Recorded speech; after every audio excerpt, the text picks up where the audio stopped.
गीता में अर्जुन कहता है करिष्ये वचनम तव, आप जो कहोगे, जैसे कहोगे, जब कहोगे, मैं तैयार हूं करने को। भगवान बोले देख ले, तैयार है? बोले हाँ बिल्कुल तैयार हूं। तो ठीक है, आप परीक्षा लेके देख लो। ठाकुर जी बोले ऐसे बोल के परीक्षा नहीं, ये तो समय आएगा तब लूंगा मैं। और एक दिन हुआ, भगवान ने अर्जुन का रथ हाँक रहे थे, अचानक से घोड़े रुक गए।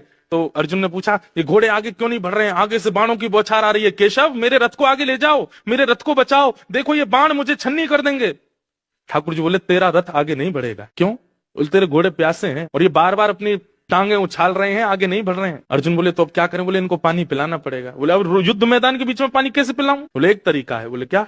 तेरा गांडीव धनुष जो है ना, इसमें इतनी शक्ति है कि इसमें अगर बाण भेदन करके पृथ्वी में दागे जाएं तो शायद 2 4 10 बाणों में जल का स्रोत आ जाएगा, और जल निकल के आ जाए, वही जल इन घोड़ों को पिला दो तो ये पी लेंगे, दोबारा इनको रथ में जोत करके और चल देंगे आगे। अर्जुन ने कहा एक बार मेरी तरफ देखना, आप बीच युद्ध मैदान में आप ये बात करने को कह रहे हो? बोले तो और क्या करें, पीछे जा नहीं सकते, इधर जा नहीं सकते, आगे जाएंगे तो मारे जाएंगे, अब यही है एक तरीका, नहीं तो खड़े रहो। ठाकुर जी ने तो हाथ से सारी लगाम छोड़ दी, बैठ गए। बोले अब तू देख ले क्या करना है। अर्जुन बोला केशव क्या करना है, आप आज्ञा करो। बोले नीचे उतरो, बाण चलाओ, पानी का स्रोत निकालो, घोड़ों को खोलो, पानी पिलाओ, दोबारा घोड़े लगा के बैठ जाओ।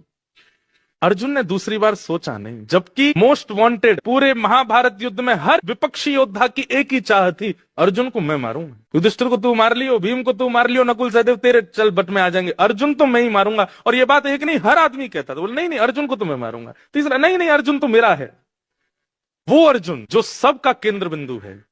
ठाकुर जी कहते हैं यही है, अब तो और कुछ तरीका नहीं है। तो अर्जुन ने भी दूसरी बार सोचा नहीं, तुरंत कूद पड़ा नीचे रथ से। जैसे ही बाण निकाल करके धनुष पर दाग करके पृथ्वी में भेदन करने लगा, जल का स्रोत निकाला, घोड़े खोल करके जल पिलाने लगा।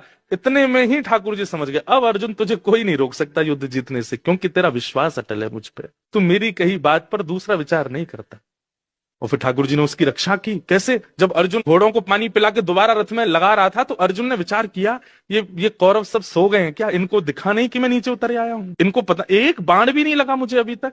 घोड़े बांधते जा रहा है और पीछे मुड़ करके जैसे ही कौरवों की तरफ देखा तो सब कौरव धनुष बाण ऐसे लिए, आंख खुली, मुख खुला हुआ है और बिल्कुल जैसे मूर्तिमंत स्टैचू की तरह खड़े, और सब देख अर्जुन को ही रहे हैं।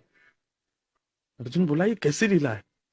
और अब जाकर के जब अर्जुन ने अपने रथ के ऊपर बैठे हुए सारथी श्री कृष्ण को देखा, तो ठाकुर जी अभी तक तो द्वारिकाधीश बने बैठे थे, लेकिन अब मदन मोहन श्री वृंदावन चंद बनकर के जैसे ही खड़े हुए, ललित त्रिभंगी स्वरूप धारण किया था ठाकुर जी ने।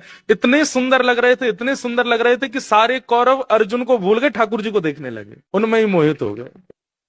अपनी ओर आकर्षित कर लिया सबको कि अर्जुन इतनी देर में सब काम कर ले। ये है विश्वास का प्रतिफल।